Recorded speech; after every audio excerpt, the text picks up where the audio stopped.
Aujourd'hui, je vais vous parler de Madagascar et plus précisément de la région Sava qui se situe dans le nord-est de l'île. J'y ai passé 4 ans. C'est une région très rurale et très isolée. En saison des pluies, il faut parfois plus d'une semaine pour parcourir les 170 km de pistes qui relient la région au reste du pays tellement les conditions sont désastreuses. Mais une fois que vous êtes arrivé, vous découvrez un paradis. Plages de sable fin désertes, lagons de corail azur, forêts tropicales et montagnes verdoyantes. Madagascar est connue pour sa biodiversité incomparable et la région Sava y est pour beaucoup. Si vous aimez l'aventure, il n'y a pas meilleur endroit sur Terre. Visitez le parc national Marojejy qui renferme presque 70% de toutes les espèces de batraciens et de reptiles de Madagascar. Les guides sont tous francophones et vous en apprendront beaucoup sur la biodiversité incroyable de cet endroit hors du temps. Vous pouvez notamment observer de nombreuses espèces de lémuriens et notamment le Propithèque soyeux, un lémurien blanc qui est endémique de ce parc et que l'on ne peut trouver que dans cette région. Le responsable du parc s'appelle Bruno Lee, il est francophone et sinophone, il a d'ailleurs étudié à Taïwan pendant sa jeunesse. À Madagascar, il faut aimer les activités d'extérieur et ne pas avoir peur de se salir. Il n'y a pas grand-chose à faire, alors il faut se créer ses propres activités. Par exemple, lorsque je terminais le travail, je prenais souvent ma moto et j'allais au sud de la ville d'Antala où j'habitais et je me retrouvais très rapidement sur une petite plage déserte. Il y a aussi de nombreux spots de surf, de snorkeling, de windsurf, mais rien n'est organisé donc c'est vraiment à vous de vous créer vos opportunités. La région Sava est connue dans le monde entier pour être le lieu principal de production de la vanille. C'est en effet de là que vient 80% de la vanille mondiale.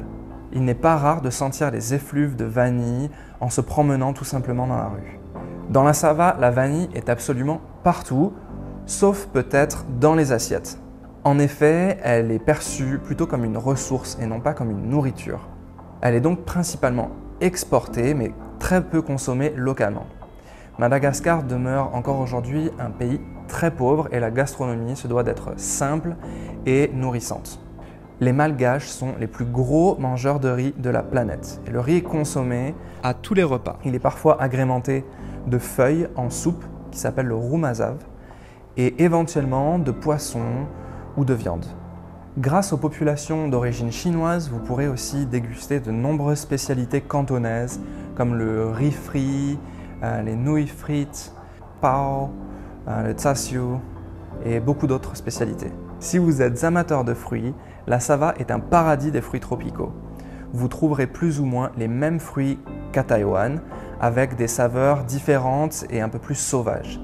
L'agriculture reste très traditionnelle et de nombreux fruits sont tout simplement récoltés dans la nature. Mon souvenir le plus mémorable restera celui d'une randonnée de 10 jours dans le parc national Maswal, une forêt tropicale accessible uniquement à pied. J'étais avec un ami et nous nous sommes retrouvés bloqués au milieu de la jungle, dans un tout petit village, avec un cyclone qui nous fonçait droit dessus. À cause des intempéries, il nous était impossible d'avancer et nous sommes restés bloqués dans un petit bungalow pendant 5 jours. On ne savait pas si nous allions avoir suffisamment de nourriture pour finir le voyage. Je suis là, ne vous inquiétez pas. Heureusement, tout s'est bien terminé et nous avons pu rentrer sains et saufs, non sans peine, de ce périple de 200 km dans le massif de Maswal. Madagascar et la région Sava resteront toujours dans mon cœur. C'est un refuge hors du temps et de l'espace.